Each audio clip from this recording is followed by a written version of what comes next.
ಭಾರತ ಪಾಕ್ ನಡುವೆ ಯುದ್ಧ ವಿರಾಮ ಘೋಷಣೆಯಾಗಿದೆ. ಭಾರತಕ್ಕೀಗ ಇಂದಿರಾ ನಡೆಯಬೇಕು.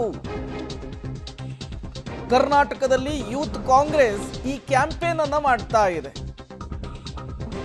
ಭಾರತಾಂಬೆಯ ಮಕ್ಕಳಿಗೆ ದುರ್ಗಿಯ ನೆನಪಾಗಿದೆ ಎಂಬಂತಹ ಫ್ಲೆಕ್ಸ್ ಕಾರ್ಡ್ಗಳನ್ನು ಹಿಡ್ಕೊಂಡು ಓಡಾಡ್ತಿದ್ದಾರೆ.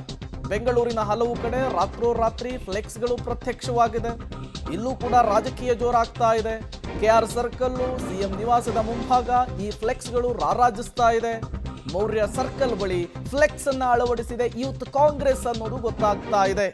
ಭಾರತ ಪಾಕ್ ನಡುವೆ 1971ರಲ್ಲಿ ಏನಾಗಿತ್ತು?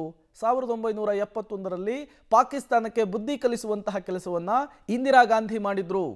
ದುರ್ಗೆ ಅಂಥೇಳಿ ಅವರನ್ನ ಕರೀತಾರೆ ಅನ್ನುವಂತಹ ಮಾತುಗಳನ್ನ ಕಾಂಗ್ರೆಸ್ ಮುನ್ನೆಲೆಗೆ ತರ್ತಾ ಇದೆ. ಯಾವಾಗ ಯುದ್ಧ ಅಂದಾಗ ಶಾಂತಿ ಅಂದವರು ಈಗ ಶಾಂತಿ ಅಂದಾಗ ಯುದ್ಧ ಅಂತಿದ್ದಾರೆ. ಮಧ್ಯೆ ಕದನ ವಿರಾಮ ಆಗಿದೆ. ಅಮೆರಿಕ ಮಧ್ಯಸ್ಥಿಕೆಯಲ್ಲಿ ಕದನ ವಿರಾಮ ಘೋಷಣೆ ಆಗಿತ್ತು. ಅದಾದ್ಮೇಲೂ ಕೂಡ ಪಾಕಿಸ್ತಾನ ಕದನ ವಿರಾಮವನ್ನು ಉಲ್ಲಂಘನೆ ಮಾಡಿತು. ಈ ಬೆಳವಣಿಗೆಗಳ ಮಧ್ಯೆ ಒಂದು ಹೆಸರು ವೈರಲ್ ಆಯಿತು, ಅದೇ ಇಂದಿರಾ ಗಾಂಧಿ. ಇಂದಿರಾ ಗಾಂಧಿ ಅವರು ಇದ್ದಂಥ ಸಂದರ್ಭದಲ್ಲಿ ಯಾವುದೇ ರಾಷ್ಟ್ರದ ಮಧ್ಯಸ್ಥಿಕೆಯನ್ನು ತೆಗೆದುಕೊಂಡಿರಲಿಲ್ಲ.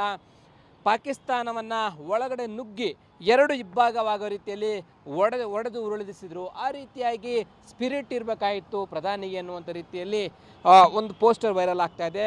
ಬೆಂಗಳೂರಿನ ಯೂತ್ ಕಾಂಗ್ರೆಸ್ನ ಕಾರ್ಯಕರ್ತರು ಎಲ್ಲ ಕಡೆಗಳು ಕೂಡ where is the spirit of Indira ಎನ್ನುವಂಥ ಪೋಸ್ಟರ್ಗಳನ್ನು ಅಂಟಿಸಲಾಗಿದೆ. ಕೆಆರ್ ಸರ್ಕಲ್ನಲ್ಲಿ ಕೂಡ ಈ ಪೋಸ್ಟರನ್ನು ಅಂಟಿಸಿರುವಂಥದ್ದು. ಬೆಂಗಳೂರಿನ ಹಲವು ಕಡೆಗಳಲ್ಲಿ ಈ ರೀತಿಯಾದಂಥ ಪೋಸ್ಟರ್ಗಳನ್ನು ಅಂಟಿಸಿ ಈಗ ಭಾರತದ ಪ್ರಜೆಗಳಿಗೆ ಇಂದಿರಾ ಗಾಂಧಿಯವರ ನೆನಪಾಗಿದೆ, ದುರ್ಗೆಯ ನೆನಪಾಗಿದೆ ಅನ್ನುವಂಥ ರೀತಿಯಲ್ಲಿ ಪೋಸ್ಟರ್ಗಳನ್ನು ಅಂಟಿಸಿರುವಂಥದ್ದು. ಈಗ ಈ ಯುದ್ಧದ ಸಮಯದಲ್ಲಿ ಇಂದಿರಾ ಗಾಂಧಿಯವರ ನೆನಪಾಗಿದೆ, ಅವರ ರೀತಿಯಾದಂಥ ಸ್ಪಿರಿಟ್ ಇರಬೇಕಾಗುತ್ತೆ ಅನ್ನುವಂಥ ರೀತಿಯಲ್ಲಿ ಪೋಸ್ಟರ್ಗಳು ಬಿಂಬಿಸ್ತಾ ಇರುವಂಥದ್ದು.